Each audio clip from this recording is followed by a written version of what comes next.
ये थे हज़रत अक़दर जनाब क़ारी मोहम्मद आदिल ताहिर क़ासिमी साहिब दामद बरकातुहुल आलिया। माशाअल्लाह बहुत अच्छी आवाज़ अंदाज में नात नबी सल्लल्लाहु अलैहि वसल्लम का नजराना पेश फरमा रहे थे।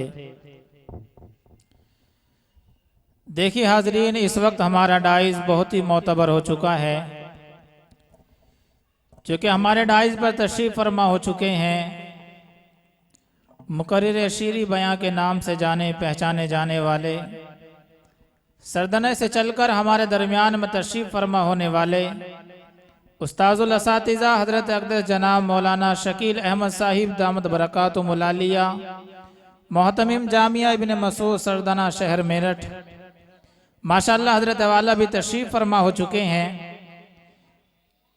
अब आइए बिला किसी ताख़ीर के ज़्यादा देर आप हज़रात के दरमियान में हाइल न रहते हुए हमारे दरमियान में तशरीफ़ फरमा हज़रत अक़दस जनाब मौलाना मुफ्ती खालिद साहिब दामद बरकातुहुल आलिया, इमाम ख़तीब समर गार्डन जामा मस्जिद शहर मेरठ, इंतहाई अदब एहतराम के साथ मुल्तमिस हूँ हज़रत वाला तशरीफ़ लाए और अपने खिताब से हम सामाईन को महसूस फरमाएँ।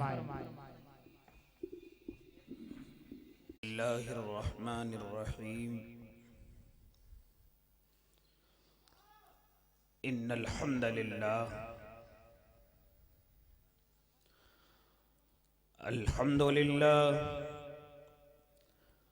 अल्हम्दुलिल्लाहि नहमदुहु व नस्तईनुहु व नस्तगफिरुहु व नु'मिनु बिही व नतवक्कलु अलैहि व नऊज़ु बिल्लाहि मिन शुरूरि अनफुसिना व मिन सय्यिआति अमालिना। मन यहदिहिल्लाहु फला मुदिल्ल लहु व मन युज़लिल्हु फला हादिय लहु व नशहदु अल्ला इलाहा इल्लल्लाहु वहदहु ला शरीका लहु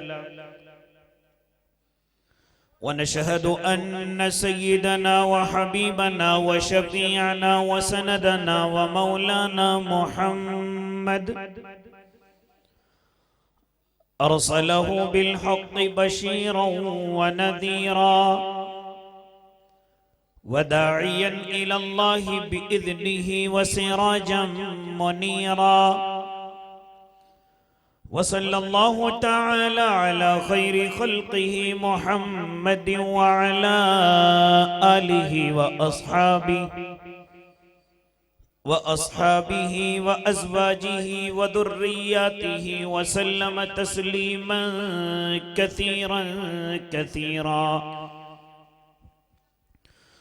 अम्मा बाद, अन अबी हुरैरह रज़ियल्लाहु तआला अन्हु क़ाल क़ाल रसूलुल्लाहि सल्लल्लाहु अलैहि वसल्लम इत्तक़िल महारिम तकुन अअबदन नास वरज़ि बिमा क़समल्लाहु लक तकुन अग़नन नास व अहसिन इला जारिक तकुन मुस्लिमा व अहिब्ब लिन्नासि मा तुहिब्बु लिनफ्सिक तकुन मुअमिना वला तुक्सिरिज़्ज़िहक फ़इन्न कथरतज़्ज़िहकि तुमीतुल क़ल्ब औ कमा क़ाल सल्लल्लाहु अलैहि वसल्लम।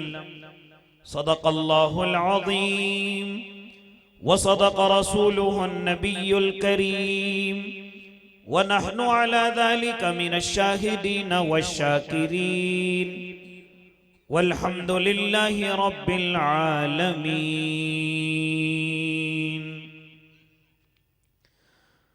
सारे आलम की मिट्टी में जलवा फगन, जितने जर्रे हैं उतने दुरूद आप पर।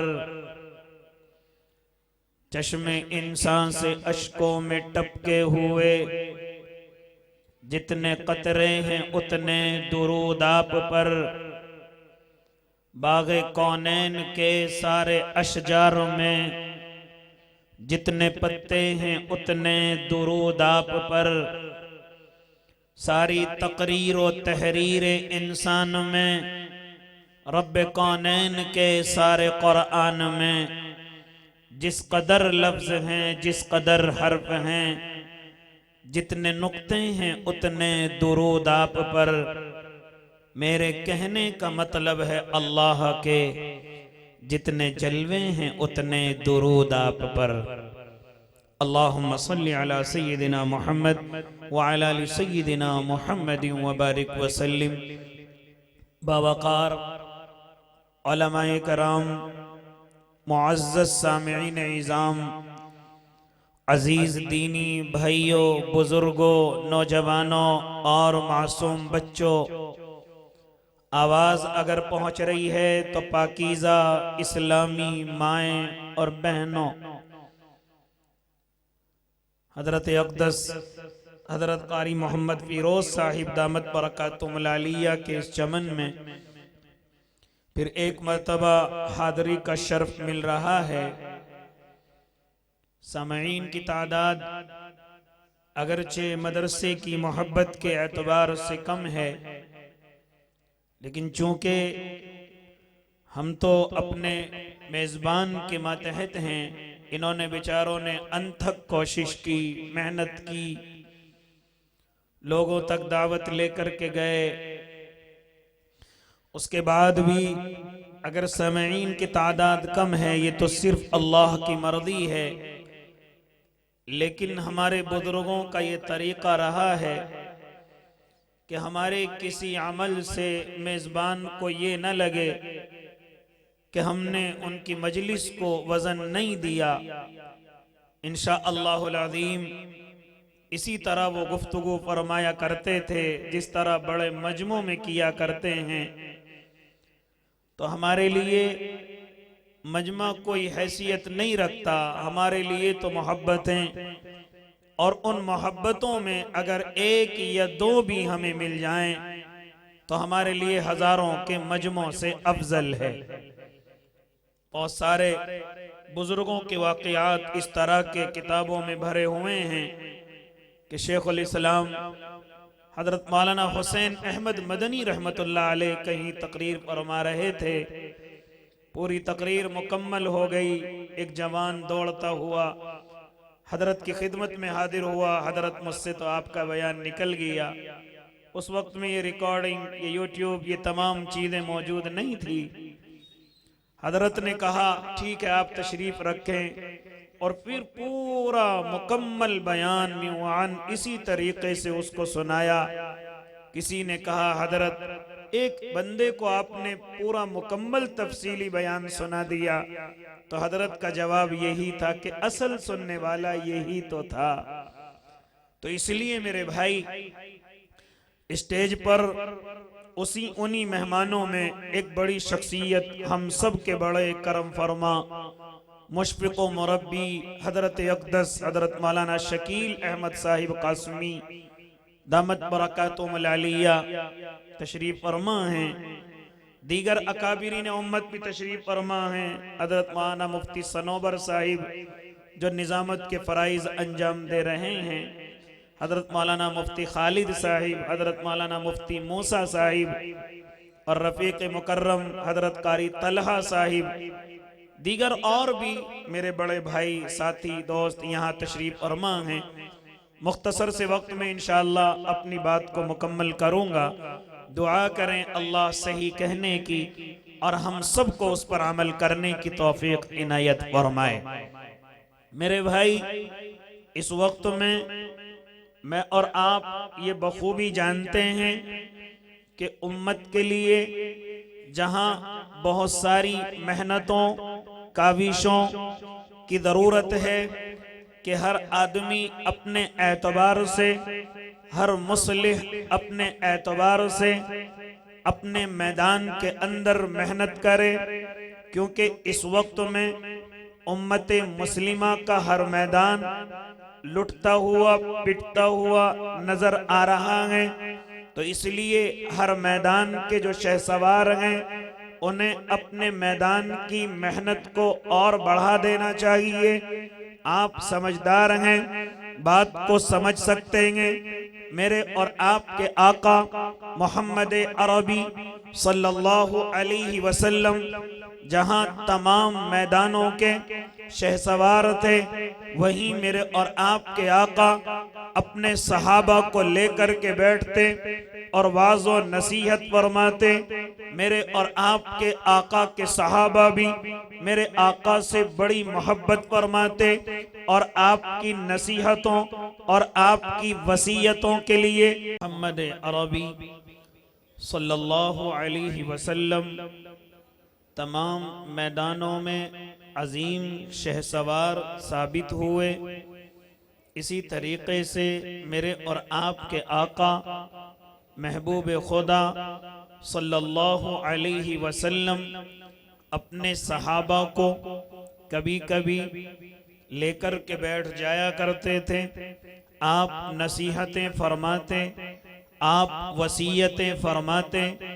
इसी तरीक़े से सहाबा कराम भी बड़ी मोहब्बत आपसे फरमाया करते और इस हद दर्जे मोहब्बत फरमाते कि रिवायतों में आता है कि सहाबा कराम अगर कई कई दिन के भूखे और प्यासे भी होते, फ़क्र फाका आपके चेहरों से छलक रहा और टपक रहा होता, लेकिन किसी मालदार के दरवाजे पर नहीं, कभी अपनी ज़बान से कोई शिकवा और शिकायत नहीं, बल्कि सहाबा तो इस इंतज़ार में रहते कि कब मेरे आका अपने हुजरे मुबारका से अपने चेहरे अनवर को निकालेंगे और अपने चेहरे अनवर से अपनी जुल्फों को हटाएंगे और इरशाद फरमाएंगे कि आज अल्लाह की तरफ से फुला वही नाजिल हुई है, आज अल्लाह की तरफ से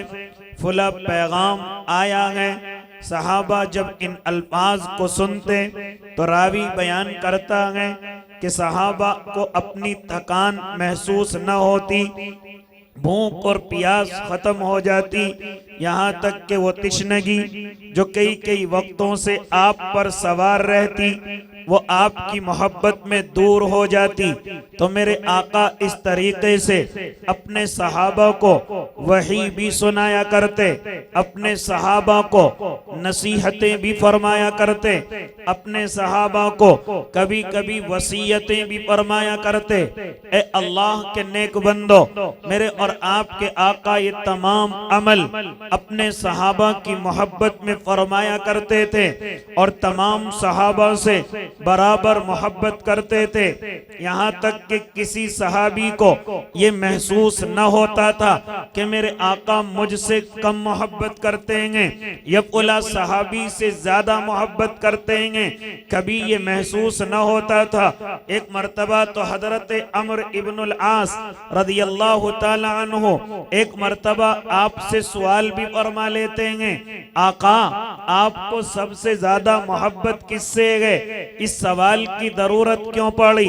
क्योंकि तमाम सहाबा को ये लगता था कि आका हमसे सबसे ज्यादा मोहब्बत फरमाते हैं, इसलिए हजरत अम्र इब्नुल आस सवाल कर लेते हैं, आका आपको सबसे ज्यादा मोहब्बत किससे है? तो मेरे आका हजरत अबू बकर सिद्दीक का नाम पेश करते हैं, हजरत उमर इब्ने खत्ताब का नाम पेश करते हैं। हजरत अमर फरमाते हैं मैंने तीसरा नाम मालूम नहीं किया, अब मुझे डर लगने लगा था कहीं मेरा नंबर कहीं दूर न चला जाए, इसलिए मैंने आका से तीसरा सवाल ही नहीं किया।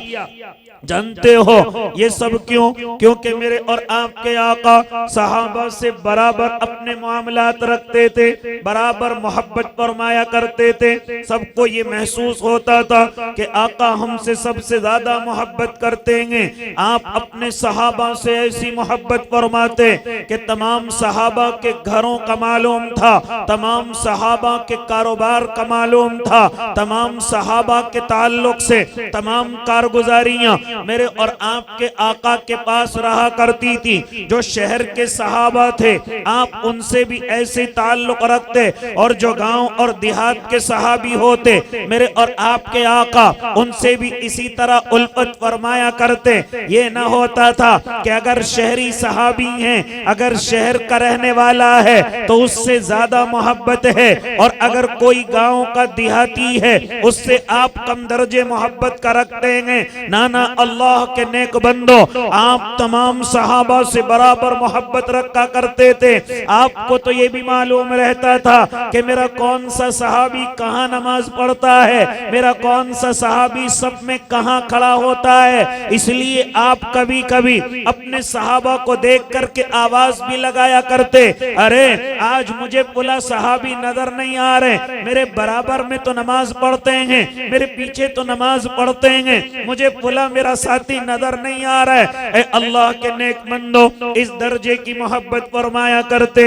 आप अपने उलमा से मालूम करें, ये मुझे और आपको बतलाएंगे कि जब मेरे और आपके आका एक मर्तबा असर की नमाज पढ़ा रहे हैं, फिर मगरिब की नमाज पढ़ाई है, एक सहाबी नजर नहीं आते, रिवायत में उनका नाम हजरत तलहा बिन बरा रज़ी अल्लाह ताला अन्हु है। हाँ, वो नजर नहीं आए, आज असर में नहीं नजर आए, आज मगरिब में नजर नहीं आए। आप इशा की नमाज में सवाल कर लेते हैं, ऐ मेरे सहाबा मुझे मेरा तलहा नजर नहीं आता, ऐ मेरे सहाबा तलहा कहाँ है, मुझे तलहा बिन बरा सबके अंदर नजर नहीं आ रहा है, उनकी जगह खाली है।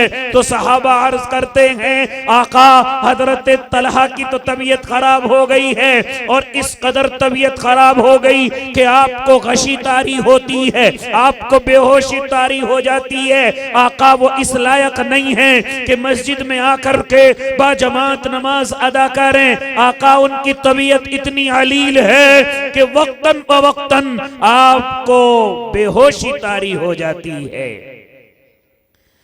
मेरे आका सहाबा से अर्ज करते हैं, तो फिर ईशा की नमाज मुकम्मल हो गई, चलो हजरत तलहा की अयादत के लिए चलें, चलो हजरत तलहा के घर पर चलते हैं और जाकर के उनके हालो अहवाल मालूम करते हैं। मेरे और आपके आका हजरत सहाबा को अपने साथ लेते हैं और हजरत तलहा के घर की तरफ रवाना हो जाते हैं, और मुझे और आपको सबक दे रहे हैं, ऐ उम्मते मोहम्मदिया, ये सुन्नत तुम भूल चुके हो, ये सुन्नत तुम्हारी जिंदगियों से जा चुकी है।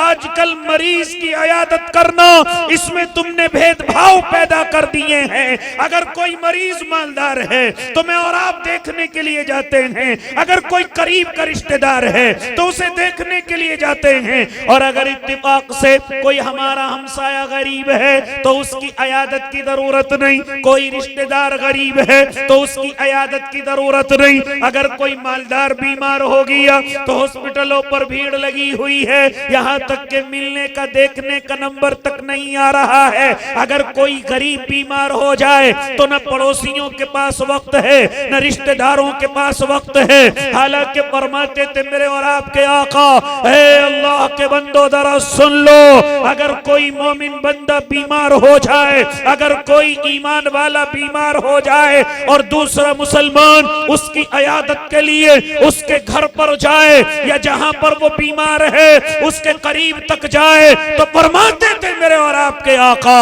कि इस अयादत करने वाले के लिए 70,000 फरिश्ते सुबह से लेकर शाम तक, और अगर शाम को गया है तो सुबह तक दुआएं मग़फ़िरत करते रहते हैं। लेकिन आज ये सुन्नत मेरी और आपकी जिंदगियों से निकल गई। ए अल्लाह के नेक बंदो, मेरे और आपके आका इरशाद फरमा रहे हैं, हाँ तुम इस तरह मरीज की इयादत किया करो, जाकर के उनकी मिजाज पुरसी किया करो। ये मुसलमानों के हुकूक में से एक हक है कि उसकी मिजाज पुरसी की जाए, उसकी इयादत की जाए। अगर तुम्हारा मोमिन भाई बीमार हो जाए तो मुसलमानों की जिम्मेदारी कि अपने मुसलमान भाई की इयादत के लिए जाएं। अगर हॉस्पिटल में है तो हॉस्पिटल में जाएं, अगर घर पर है तो घर पर जाकर के इयादत करें। और फिर इयादत के आदाब भी मेरे और आपके उलमा ने लिख दिए हैं, लेकिन उनका तफसीली मौका नहीं। मैं तो सिर्फ इतनी गुफ्तगू करने लगा।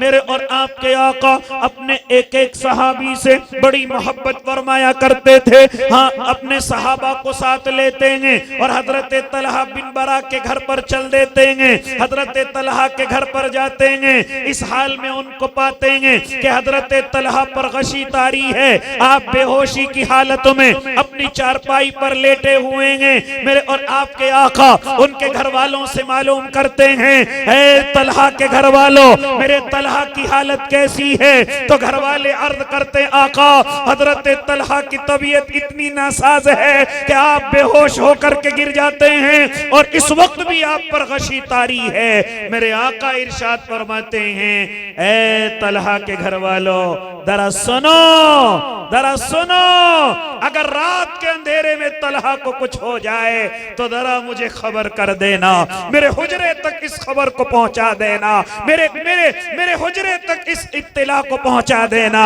अगर रात के अंधेरे में मेरे तलहा को कुछ हो जाए तो जरा मोहम्मद अरबी को उनके हुजरे में खबर कर देना। मैं चाहता हूं कि जब तलहा दुनिया से रुखसत हो तो इनकी तजहीज और तकफीन का इंतजाम करो, मैं इनकी जनाजे की नमाज पढ़ाओ, मैं खुद मोहम्मद अरबी इनको कब्र में उतारने के लिए तैयार हो जाओ। इसलिए तलहा के घर वालों, अगर मेरे तलहा को कुछ हो जाए तो जरा मेरे हुजरे के अंदर खबर कर देना। चुनांचे मेरे और आपके आका मोहम्मद अरबी ये कह करके अपनी मस्जिद में अपने हुजरे शरीफ के अंदर आ गए। जरा सुनते चले जाएं अल्लाह के नेक बंदो। पहली बात तो ये मैं और आप सुन लें, मुझे इस चीज का फर्क नहीं कि आप कम हैं या ज्यादा, लेकिन अगर आप इधर उधर अपनी तवज्जो रखेंगे तो उससे ज्यादा फर्क पड़ जाएगा। कारी फिरोज साहब आप भी तशरीफ रखें, तमाम इंतजामात हो गए हैं, रोशनी अच्छी हो गई, माइक भी चल पड़ा है। आप अपने मुंतजिमीन हजरात को भी कह दें कि वो भी तशरीफ रखें। मजलिस बहुत खूबसूरत है, बहुत अच्छे सामाईन हैं, अल्लाह सबको अजर अजीम अता फरमाए। ये कोई फर्क नहीं है कि कम है या ज्यादा, लेकिन अगर दो हैं तो सुनने वाले हैं, अल्लाह सबको अजर अजीम अता कर दे। मेरे भाई क्या फरमा रहे मेरे आका कि जब मेरे तलहा को कुछ हो जाए तो जरा मेरे हुजरे के अंदर खबर कर देना।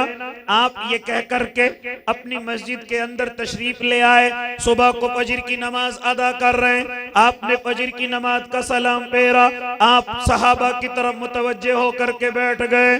देखा कि हजरत तलहा के घर वाले पिछली सफों के अंदर नमाज पढ़ रहे हैं। मेरे आका ने आवाज लगाई, ऐ तलहा के घर वालों, मेरे तलहा का क्या हुआ, उनका क्या बना? तो हजरत तलहा के घर वाले कहते हैं, आका हजरत तलहा तो रात में ही दुनिया से रुखसत हो गए थे। कहाँ हैं? कहा अल्लाह के नबी वो तो हम कब्र के हवाले करके आ गए हैं। ये तुमने क्यों कर दिया, मुझे खबर क्यों नहीं की? तो जरा सुनो हजरत तलहा के घर वाले क्या जवाब दे रहे हैं। आका जब आप घर में तशरीफ लाए थे हजरत तलहा बेहोश थे, जब आप घर से वापस आ गए थे, ऐ अल्लाह के नबी, हाँ उस वक्त में हजरत तलहा को होश आया था।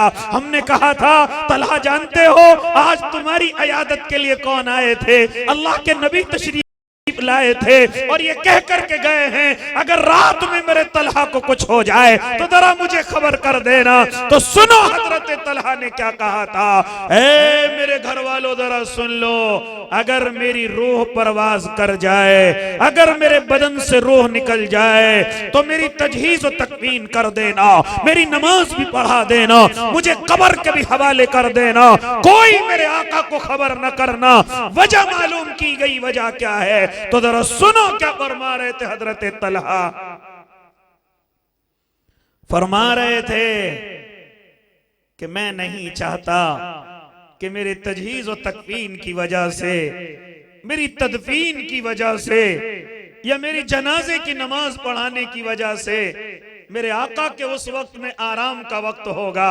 मैं नहीं चाहता कि मेरे इन आमाल की वजह से मेरे आका के आराम में कोई खलल पहुंचे, इसलिए कोई मेरे आका को खबर नहीं करेगा, चुपचाप मुझे कब्र के हवाले करके आ जाना। ये नसीहतें अल्लाह के नबी अपने सहाबा को, और सहाबा वहीं पर अमल करके दिखला रहे। और आज हम चीख चीख करके कहते हैं अगर इंतकाल हो जाए देर न करो, किसी मेहमान का इंतजार न करो, लेकिन मैं और आप उस पर अमल करने के लिए तैयार नहीं। सहाबी उसी वक्त में अमल करके दिखला रहे। इतना भी जरूरी नहीं समझा कि अल्लाह के नबी को बुलवा लिया जाए, जनाजे की नमाज पढ़वा ली जाए। हाँ वो तजहीज और तकवीन में हिस्सा लेने के लिए कह रहे थे, लिहाजा उनको हिस्सा दे दिया जाए। नहीं अल्लाह के नेक बंदो, हाँ शरीयत पर अमल करके दिखलाया जा रहा है। और आज मेरा और आपका हाल ये है कि मैयतें घरों में न जाने कितने कितने घंटों रह जाती हैं और हम शरीयत पर अमल करने के लिए तैयार नहीं। और बास मस्जिदों का हाल तो ये है कि फ्रिज वाली उन्होंने चारपाइयां बना ली हैं कि ताकि 24 घंटे भी अगर मैयत इसमें रहे तो उसके बदन को कोई दिक्कत व दुश्वारी ना हो। महंगी तरीन चीजें खरीद करके ले आएंगे लेकिन शरीयत पर अमल नहीं। ये चारपाई कितनी महंगी बनती है आप हजरात जानते हैं। वो तमाम चीजें मैं और आप कर लेंगे लेकिन शरीयत पर अमल नहीं। जिस तरह फरमाते थे मेरे आका, अगर जनाजा तैयार हो जाए कोई वक्त की कैद नहीं है। आप जवाल के वक्त भी नमाज पढ़ा सकते हैं, आप गुरूब आफ्ताब के वक्त भी नमाज पढ़ा सकते हैं, आप तुलू आफ्ताब के वक्त भी नमाज पढ़ा सकते हैं। जिस तरह फर्ज नमाजों पर पाबंदी, आप तुलू के वक्त नहीं पढ़ सकते, आप गुरूब के वक्त नहीं पढ़ सकते, आप जवाल के वक्त नहीं पढ़ सकते, लेकिन जब जनाजे की नमाज का मसला आया कोई पाबंदी नहीं है। जैसे जनाजा तैयार हो जाए फौरन आप नमाज पढ़ाओ और अल्लाह की अमानत को अल्लाह के हवाले करके आ जाओ, कोई पाबंदी नहीं है। इसलिए अल्लाह के नेक बंदों, मेरे और आपके आका अपने सहाबा से मोहब्बत फरमाया करते थे और सहाबा भी अपने आका से हद दर्जे मोहब्बत फरमाते और ऐसी मोहब्बत फरमाते कि आज तक इस जमीन पर ये मिसालें कोई न पेश कर सका।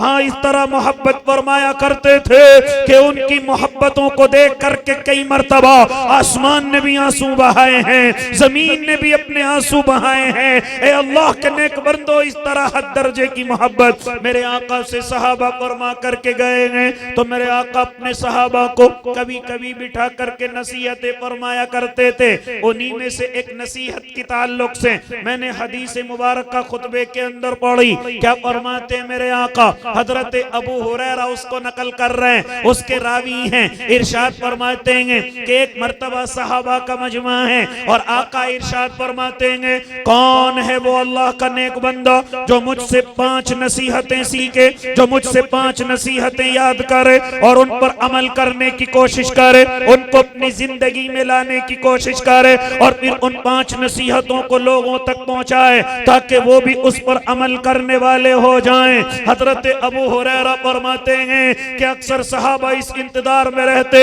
कि आका कोई जिम्मेदारी लगाएं और हम अपने हाथ आगे बढ़ा दें। हजरत अबू हुरैरा फरमाते हैं कि इससे पहले कि कोई हाथ उठाता मैंने अपना हाथ उठा दिया और कहा, अल्लाह के नबी वो 5 नसीहतें मुझे कीजिए, उनको मैं याद भी करूंगा, उनको अपनी जिंदगी के अंदर भी लाऊंगा, उनको लोगों तक लेकर के भी जाऊंगा। आका वो 5 नसीहतें आप मुझे इरशाद फरमाइए। उन्हीं 5 नसीहतों को मुख्तसरन अर्ज करके इंशाअल्लाह अपनी बात को मुकम्मल करूंगा। क्या फरमा रहे मेरे आका? पहली नसीहत हजरत अबू हुरैरा रावी फरमा रहे हैं, इत्तकिल महारिम तकुन आबदन नास। ए अल्लाह के नेक बंदो, ये चाहते हो कि इस जमीन पे सबसे बड़े आबिद बन जाएं, सबसे बड़े इबादत गुजार बन जाएं, इस जमीन पर हमसे ज्यादा इबादत करने वाला कोई ना हो। हाँ, अगर तुम ये चाहते हो, अब सामईन इंतजार में रहते हैं कि शायद तहज्जुद के लिए कहा जाएगा, शायद इशराक अव्वाबीन के लिए कहा जाएगा, शायद नवाफिल की कसरत के लिए कहा जाएगा, शायद तस्बीहात की कसरत के लिए कहा जाएगा, शायद हमें तस्बीहात के फुला दानों को बढ़ाने के लिए कहा जाएगा। लेकिन जरा सुनो, क्या फरमा रहे मेरे और आपके आका कि अगर तुम इस जमीन के सबसे बड़े आबिद बनना चाहते हो, इस जमीन के सबसे बड़े इबादत गुजार बनना चाहते हो, इत्तकिल महारिम तकुन आबदन नास। हराम कामों को छोड़ दो, तुम इस जमीन के सबसे बड़े इबादत गुजार हो जाओगे। नवाफिल नहीं, तहज्जुद इशराक नहीं, अवाबीन चाश्त नहीं, बल्कि फरमा रहे अल्लाह के नेक बंदो, तुम हराम कामों को छोड़ दो, तुम गुनाहों को छोड़ दो, तुम हर सगीरा कबीरा गुनाह को अपनी जिंदगी से निकाल दो, तुम इस जमीन के सबसे बड़े इबादत गुजार हो जाओगे। हो सकता है तुम्हारी रकातें कम हो सकता है तुम्हारे नवाफिल कम हो, तस्बीहात की कसरत कम हो, तहज्जुद इशराक की कसरत कम हो, लेकिन फिर भी अल्लाह तुम्हें सबसे बड़ा इबादत गुजार अपने रजिस्टर के अंदर लिख लेगा, लेकिन उसकी शर्त यह है इत्तकिल महारिमा, हराम कामों को छोड़ दो, तुम इबादत गुजार बन जाओगे, सबसे बड़े इबादत गुजार बन जाओगे। आज अल्लाह का नेक बंदा इबादत तो करता है और नवाफिल अवाबीन इस तरह कसरत तस्बीहात भी उसकी जिंदगी के अंदर है, लेकिन हराम कामों को छोड़ने के लिए तैयार नहीं। तो अल्लाह के बंदे फिर सुन ले कान खोल करके, अगर तूने हराम कामों को न छोड़ा, अगर तूने गुनाहों को न छोड़ा, नमाजों की पाबंदी करता है, इसी तरह इबादत की कसरत करता है, तेरे चेहरे और कपड़ों से भी तू बड़ा आबिद नजर आता है, ये दुनिया तो तुझे नमाजी कह सकती है, ये दुनिया तो तुझे आबिद कह सकती है, ये दुनिया तो तुझे हाजी हजरत जी कह सकती है, लेकिन अगर तूने हराम कामों को न छोड़ा तो अल्लाह के रजिस्टर में तू इबादत गुजार हो ही नहीं सकता। अपने रब के रजिस्टर में, फरिश्तों के रजिस्टर में तू इबादत गुजार हो ही नहीं सकता। कब तक? जब तक तू हराम कामों से तौबा ना कर ले, जब तक तू गुनाहों से तौबा ना कर ले। इसलिए अल्लाह के नेक बंदे, इबादत करना ये बड़ा कमाल है, लेकिन उससे बड़ा कमाल ये है कि अल्लाह का बंदा हराम कामों और गुनाहों से अपनी जिंदगी को बचा ले। आज यही तो हो रहा है, इबादतें भी कर रहे हैं लेकिन गुनाह कम नहीं हो रहे हैं, गलतियां कम नहीं हो रही हैं। इसीलिए तो फिर लोग एतराज करते हैं, वैसे नमाजी है वैसे गुनाह करता है, वैसे दाढ़ी रखता है वैसे गुनाह करता है, वैसे हाजी है वैसे गुनाह करता है, वैसे हजरत है वैसे गुनाह करता है। उसकी वजह यह है कि हम समझते ही नहीं कि इबादत गुजार हैं कौन। इबादत गुजार वो हैं, दरा सुन लो अल्लाह के नेक बंदो, जो हराम कामों को छोड़ने वाले हैं, जो गुनाहों को छोड़ने वाले हैं, सबसे बड़े इबादत गुजार अल्लाह की नजरों में वही हैं। इसलिए पहली नसीहत फरमाई, मैं और मुख्तसर करने लगा, मेहमान मुकर्रम तशरीफ फरमा हैं। पहली नसीहत मेरे और आपके आका इरशाद फरमा रहे हैं, इत्तकिल महारिम तकुन आबदन नास, हराम कामों को छोड़ दो। आज अल्लाह का बंदा हराम कामों को छोड़ने के लिए तैयार नहीं, आज मुसलमान गुनाहों को छोड़ने के लिए तैयार नहीं। आज कहता है हमारी मदद क्यों नहीं हो रही, हम नमाज भी पढ़ रहे हैं, रोजे भी रख रहे हैं, हम ज़कात भी दे रहे हैं, हज भी कर रहे हैं, हम तस्बीहात भी पढ़ रहे हैं और बड़े बड़े वज़ाइफ भी हम करा रहे हैं, हमारे मदारिस बड़े, हमारे मकातिब बड़े, हमारे मकाबिर मराकिज, तमाम चीजें दीनी जमात और जमीयतें बड़ी, लेकिन फिर भी हमारी मदद क्यों नहीं हो रही। अल्लाह के नेक बंदे, इज्तिमाई तौर पर देख ले, मुसलमान हराम कामों को छोड़ने के लिए तैयार नहीं है। मुझे कहने दिया जाए, आज मुसलमान नमाजों का तर्क करने वाला, आज मुसलमान माँ बाप की नाकदरी करने वाला, आज मुसलमान उलमा की नाकदरी करने वाला,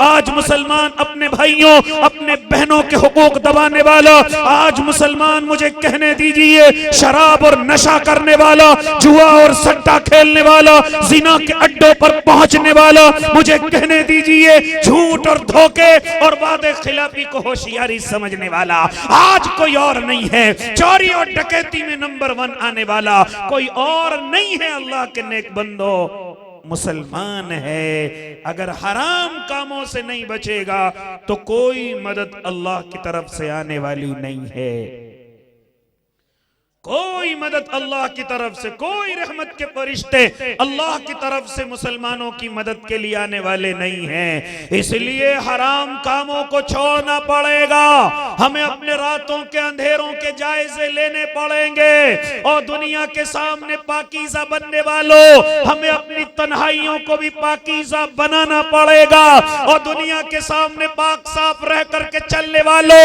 हमें रातों के अंधेरे बड़े पाक साफ करने पड़ेंगे, तब जाकर के अल्लाह की मदद शामिल हाल होंगी, तब जाकर के अल्लाह की रहमतें उतर करके आएंगी। इसलिए पहली नसीहत मेरे आका इरशाद फरमा रहे हैं, इत्तकिल महारिमा तकुन आबदन नास, हराम काम कामों को छोड़ दो, तुम इस जमीन के सबसे बड़े इबादत गुजार हो जाओगे। उसके बाद दूसरी नसीहत फरमा रहे मेरे आका, वर्दी बिमा कसम अल्लाहु लक तकुन अगनन नास, जितना मुझे मेरे अल्लाह ने दिया वो मेरे लिए काफी है। आका फरमा रहे जिस दिन तू ये बात सोच लेगा उस दिन तू इस जमीन का सबसे बड़ा मालदार हो जाएगा।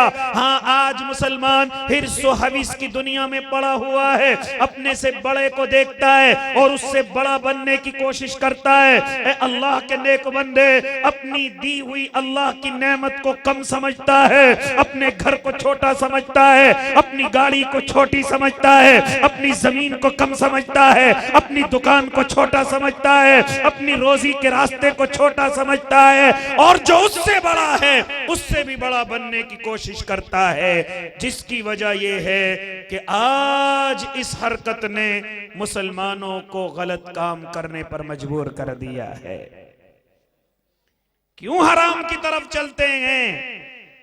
जब मेरे और आपके दिमाग में बात आ जाए कि मैं अपना घर सामने वाले से बड़ा बनाऊंगा, अपनी गाड़ी सामने वाले से महंगी लेकर के आऊंगा, अपनी जमीन सामने वाले से ज्यादा बढ़ाऊंगा, इतनी कीमत, इतनी हैसियत है नहीं, तो फिर मजबूरन गलत कदमों का इस्तेमाल करता है, फिर मजबूरन जुए और सट्टे की तरफ जाता है, फिर मजबूरन सूद और ब्याज की तरफ जाता है। ज्यादा बड़ा मालदार बनने के चक्कर में कभी कभी जो अपनी जमा भी थी उसको भी बर्बाद कर देता है। इसलिए अल्लाह के नेक बंदो फरमा रहे मेरे आका, जितना तुझे अल्लाह ने दिया है उसी पर राजी हो जा, तो सबसे बड़ा मालदार हो जाएगा। क्यों हिरस करता है सामने वाले की? क्यों समझता है कि मैं उससे बड़ा बन जाऊं? क्यों नहीं तुझे चैन है, सुकून है? क्यों रात को बेचैनी और तू बेचैन रहता है? इसलिए अल्लाह के नेक बंदो, मेरे और आपके आका इसके ताल्लुक से एक नसीहत भी फरमाया करते थे और इरशाद फरमाते थे कि अगर तुम इस दुनिया में सुकून से रहना चाहो तो अपने से बड़ों की तरफ मत देखना, अपने से छोटों की तरफ देखना। हाँ, तुझे महल्ले में ये तो नजर आ रहा है कि फुला की बिल्डिंग कई मंजिला है, उसके पास महंगी गाड़ी भी है, उसकी इज्जत भी ज्यादा है, उसके पास मालो दौलत भी ज्यादा है, ये चीज तो तुझे नजर आती है। लेकिन अगर तू गर्दन घुमा करके देखे तो उसी महल्ले में तुझे कुछ किराएदार भी नजर आएंगे, उसी महल्ले में कुछ टूटे हुए झोपड़ी वाले मकान भी नजर आएंगे, कुछ कर्जों में डूबे हुए भी नजर आएंगे, हाँ, कुछ खैर खैरात के जरिए अपनी जिंदगियों को गुजारने वाले भी नजर आएंगे, और बाज तो वो होंगे कि उनके पास अपने मकान तक रहने के लिए ना होंगे, वो फुटपाथ पर अपनी जिंदगी गुजार रहे होंगे। उसी महल्ले में, उसी गांव में तुझे कुछ ऐसे नजर आएंगे, हाँ, जो पल्लियां और कपड़ों से छोटे छोटे से घर बना करके अपनी जिंदगी गुजारते हुए नजर आएंगे। अल्लाह के बंदे, अगर उस महल्ले में मालदार रहता है तो उस महल्ले में एक गरीब भी रहता है, तो शुक्र मना कि अल्लाह ने तुझे वो गरीब नहीं बनाया जो दूसरों का मोहताज रहता है। क्यों शुक्र अदा नहीं करता, अल्लाह ने मुझे इतना बड़ा गरीब नहीं बनाया? तो इसलिए फरमा रहे जितना भी अल्लाह ने दिया है उस पर राजी हो जाओ, तुम इस जमीन के सबसे बड़े मालदार हो जाओगे। उसके बाद तीसरी नसीहत फरमा रहे वो अहसिन इला जारी का तकुम मुस्लिमा, अपने पड़ोसियों के साथ अच्छा सुलूक करो, तुम मुसलमान हो जाओगे। आज मैं और आप क्या समझ रहे मुसलमान होना किसे कहते हैं? आज दूसरी चीजों में हम अपने इस्लाम को तलाश कर रहे हैं, लेकिन मेरे आका तो कुछ और ही फरमा रहे वो अहसिन इला जारी का तकुम मुस्लिमा, तो अपने पड़ोसियों के साथ अच्छा सुलूक कर, तो मुसलमान हो जाएगा। आज नमाजें पढ़ते हैं लेकिन पड़ोसी को परेशान रखते हैं, आज हाजी हजरत जी बन करके आ जाते हैं लेकिन पड़ोसियों को तकलीफ पहुंचाते हैं। हालांकि मेरे और आपके आका क्या फरमाते थे? वल्लाहि ला युमिन, वल्लाहि ला युमिन, वल्लाहि ला युमिन, क़ील मन या रसूल अल्लाह मन ला यमनु जारुहु बवाइक़हु। फरमाते थे मेरे आका, अल्लाह की कसम वो आदमी मोमिन नहीं हो सकता, अल्लाह की कसम वो आदमी मोमिन नहीं हो सकता, अल्लाह की कसम वो आदमी मोमिन नहीं हो सकता। सहाबा फरमाने लगे, आका कौन आदमी मोमिन नहीं हो सकता? इरशाद फरमाते थे, जिसकी किसी हरकत की वजह से उसका पड़ोसी परेशान है, अल्लाह की कसम वो आदमी मोमिन नहीं हो सकता। नमाजी हो सकता है हाजी हो सकता है, हजरत हो सकता है, तहज्जुद इशराक अवाबीन गुजार हो सकता है, लेकिन फरमाते थे मोमिन नहीं हो सकता अगर उसकी किसी हरकत की वजह से उसका पड़ोसी परेशान है। इसलिए और मुख्तसर करने लगा। चौथी नसीहत फरमाई, वो अहिब्बा लिन्नासी मा तुहिब्बु लिनफ्सिक तकुम मुमिना, जो लोगों के लिए पसंद करता है या लोगों के लिए वही पसंद कर जो अपने लिए पसंद करता है। उसकी मिसाल उलमा फरमाते हैं, मैं इस वक्त के एतबार से मिसाल देने लगा।